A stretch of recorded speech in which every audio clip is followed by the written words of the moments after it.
Warning: the following program contains subject matter that may be disturbing to some audiences.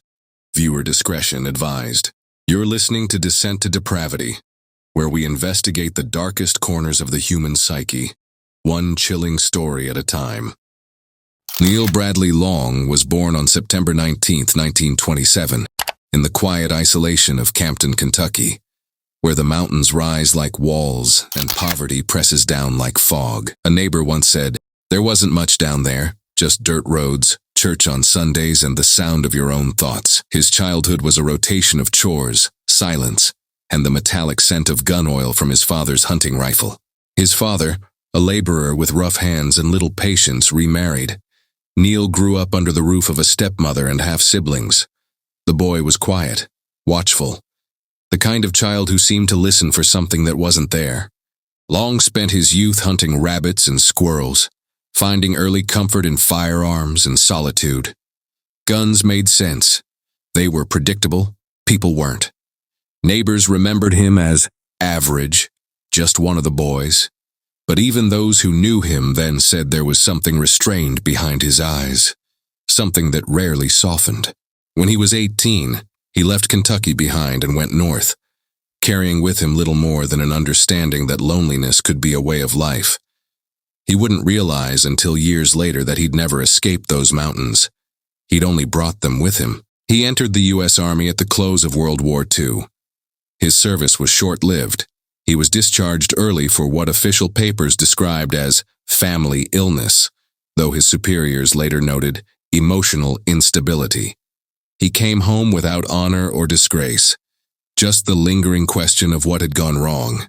By the late 1940s, he found his way to Dayton, Ohio, a working-class city layered in factory soot and racial tension. He worked steady jobs, married Grace Long, and started a family. Neighbors described him as polite, soft-spoken, a man who didn't drink, didn't fight, just went to work. But inside the walls of their home, something darker was settling in. His wife would later tell reporters, "It was beautiful at first. Neal was a good provider, a good father." She paused before adding, "Then he changed." The change wasn't sudden. It crept in the way rust spreads, unseen until it owns the surface. Neal began speaking less, isolating more. He collected guns, rifles, pistols, and a pair of shotguns that he cleaned with near-religious precision. The weapons became fixtures in the household, their presence normal, their danger invisible. By the early 1960s, Long's marriage began to deteriorate. Grace described nights where he'd wake suddenly, pacing the floor, muttering about people watching the house. He accused her of conspiring against him, of trying to have him committed. Once, when she tried to throw away one of his gun catalogs, he stared at her in silence for nearly a minute before walking away. No anger, no words, just a hollow stare that chilled her for years after. Grace left him. She took the children and filed for divorce in 1968. The court awarded her custody, alimony, and child support. Long moved into a small apartment on South June Street, surrounded by his weapons, his own voice, and the voices he believed were not his. He told her once, "They're getting into my head." After the divorce, Neal Bradley Long unraveled in pieces. He tried to maintain work, mechanic jobs, janitorial shifts, but co-workers noticed something uneasy. He'd talk to himself, one man told police later, whispering, like he was arguing with someone only he could hear. His family noticed it too. One of his daughters told a reporter, "My daddy's been under a doctor's care for years. He ain't right. He don't see the world like we do." Between 1966 and 1968, Long checked himself in and out of the Dayton State Mental Hospital. Doctors there described him as paranoid, with hallucinations and severe racial delusions. One psychiatrist wrote, "Patient demonstrates a fixed belief that Negroes are part of a plot to control and persecute him." He was medicated, stabilized, and eventually released back into society with a warning. His condition could deteriorate rapidly if untreated. It did. On October 31, 1966, Neal went to the police and claimed that back in the summer of 1944, when he was 17, He and a friend were attacked by two black men on Washington Street. Neal said he had stabbed one of the men in self-defense and then ran away, leaving the man bleeding. The police detained Neal for a while but later released him because they couldn't find any record of such an incident happening. Whether the tale was real or imagined, it was the moment the line between memory and madness snapped, and the monster inside him started to wake. Friends from his church recalled how he had begun to twist religion into justification. He quoted scripture to explain his anger, claiming God's laws are being broken by unnatural mixing. During counseling sessions, doctors noted a recurring phrase, "God's making me see what's coming." Those words would later return in the interrogation room. Only then they would carry the echo of gunfire. By the dawn of the 1970s, Neal Bradley Long was a man slowly being consumed by the echo of his own mind. He was no longer the quiet factory worker or the soft-spoken husband who mowed his lawn on Sundays.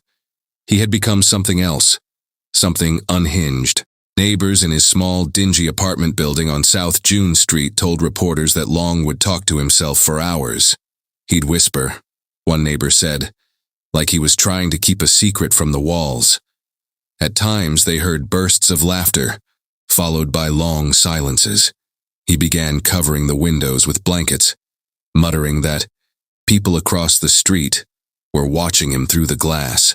In his cluttered apartment, amid the yellowed wallpaper and empty cans of gun oil, were Bible verses taped to the wall next to news articles about school desegregation and crime. On one clipping about busing, he scrawled in thick pen, "This is the devil's work." Psychiatric records from the Dayton State Mental Hospital painted the same picture: paranoia, auditory hallucinations, and delusional thinking. Doctors warned that Long was a danger to himself and others, and that his condition could rapidly deteriorate without ongoing supervision. But in the bureaucratic tangle of the 1970s mental health system, warnings were misplaced, paperwork delayed, and oversight forgotten. He was released back into the world, a man stitched together by delusion and anger. His religious fixation grew darker. He told one acquaintance that God was talking to him through radio static, commanding him to fight back. He became obsessed with the idea that black people were taking over Dayton, calling it God's test. When his sister visited him in 1972, she found him pacing the room, a Bible in one hand, a shotgun in the other. He told her quietly, "They're spreading evil in this town. God's going to use me to stop it." As school desegregation became the dominant political and social battle in Dayton, Neal's delusions sharpened into a single obsessive thought. Black Dayton residents were enemies of God, and therefore his enemies. Because his psychosis was not merely paranoid, it was religiously framed. He wasn't just fearing his neighbors. He believed he was on a divine mission. In one of the most chilling recollections, his wife said, "After he got religion, he said strange things. I didn't understand him anymore. Those strange things would become commands. Commands he believed came from heaven. Commands he would try to fulfill with a shotgun." On August 21, 1972, shortly before midnight, Eddie Friesen, a black man, was standing inside a phone booth on West 5th Street when the glass exploded around him. A shotgun blast tore through the booth, sending shards into his skin. Friesen survived by diving beneath a nearby car. All he saw was a vehicle speeding off, and a white face behind the wheel. Police collected pellets. They interviewed neighbors, but no one had a name. Dayton's black citizens simply whispered the same thing: "Someone is hunting us." June 12, 1973. Richard L. Walton, 21, was walking toward a friend's apartment on Delphos Avenue. A white man in a light-colored car pulled up and fired. Walton fell dead on the pavement. September 26, 1973, 1:30 a.m. near Germantown and Greencastle. Two black men were walking together after work. A car slowed behind them. A shotgun appeared in the window. The blast struck 31-year-old Edward Tillman in the back. He collapsed in the street and died before the ambulance arrived. His friend, James Watts, was wounded but survived. Shells were collected, the shooter vanished, and Neal kept driving through the night, scanning sidewalks for his next target. July 3, 1974. At 12:40 a.m., several young men stood talking on a corner. A light blue car approached. A shotgun appeared and blasted. James Patrick McKinney, 17 years old, was killed instantly. His friend Johnny Lee Mitchell was wounded. Minutes later, Fletcher Richardson, 21, was shot only half a mile away. July 22, 1974. At 12:30 a.m., Ely Davis, 19, was shot and wounded near her home. She survived. 10 minutes later, Willie Edward Buford, 33, stood in his yard with his family when a passing motorist fired a single shot into his chest. Buford died before help arrived. Word spread fast. Black families were afraid to walk alone. Mothers kept children indoors. Black men walked home only in groups. Community leaders begged police to act. Police admitted they had no suspect and no pattern, but there was a pattern. Neal's. In 1975, Cumler Avenue. A group of black families were celebrating a birthday outside a home when a car slowed and fired into the crowd. George Ingram was struck in the hand. Witnesses described the shooter as a calm white man in a sedan. July 15, 1975. It was a humid summer night, the kind where the air sits heavy and the streets stay busy later than usual. Larry Romine, 27, was shot in the back outside his home on Englewood Avenue. He died in the street.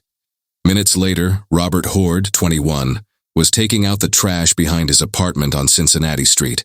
He was shot in the back and killed instantly. Minutes after that, Glenda Gay, 20, and Leonard Goff were outside talking when Neal drove by and let off a shotgun round.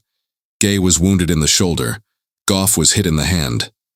Witnesses again saw a white man, calm as death, driving away. For 3 years, murders and shootings piled up with no leads.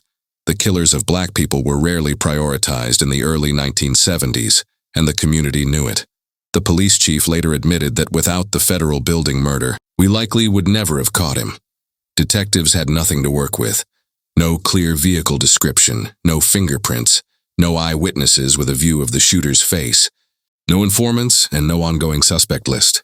All they had were the shotgun shells, collected carefully, bagged, labeled, but sitting uselessly in evidence lockers because no suspect's gun had been recovered. Police privately believed the shooter was white. The shooter lived in or near West Dayton. The shooter was acting alone, and the shooter was targeting black residents intentionally. But they couldn't move without a name.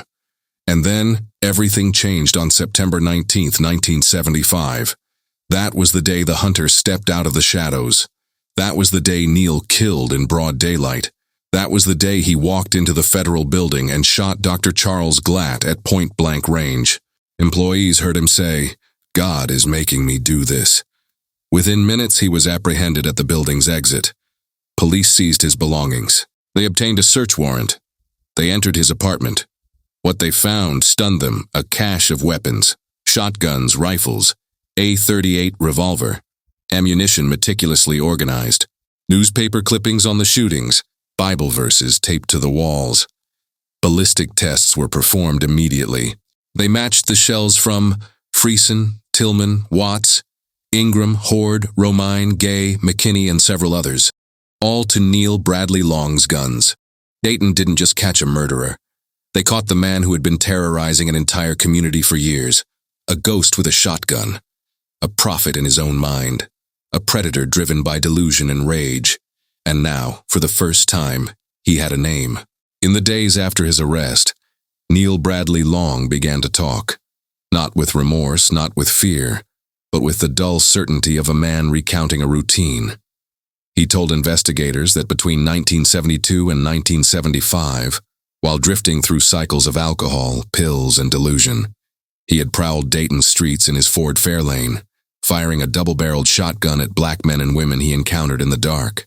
He claimed there were 25, maybe 30 attacks. Even seasoned detectives doubted him at first. The number sounded less like memory and more like madness. But then the survivors started to come forward.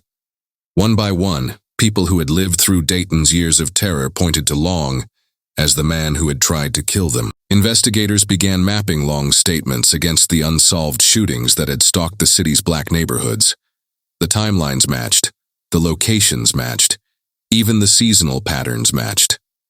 What began as a rambling confession hardened into a prosecutable reality. They charged him with a string of attempted murder charges and 6 murders, all separate from the daylight execution of Dr. Charles Glatt. When asked why he had done it, Long didn't offer philosophy or strategy. He didn't elaborate, didn't hesitate, didn't show a flicker of uncertainty. He gave the simplest, coldest explanation possible. He hated black people.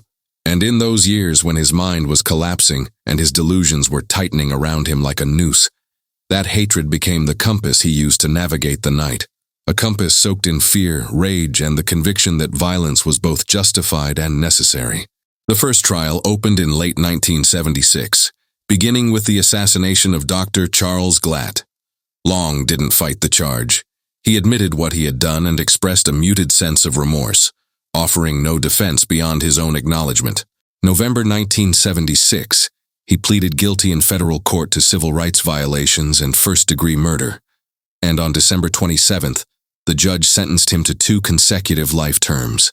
The following year, the state prepared to try him for the shotgun murders that had haunted Dayton for years. But with key witnesses deteriorating and survivor Leonard Goff dead from a drug overdose, prosecutors feared the risk of losing a trial. So in 1977, Long entered another plea, 3 counts of murder in state court to avoid the death penalty. The judge added 3 more life sentences, along with 22 to 85 additional years, guaranteeing he would never leave prison alive.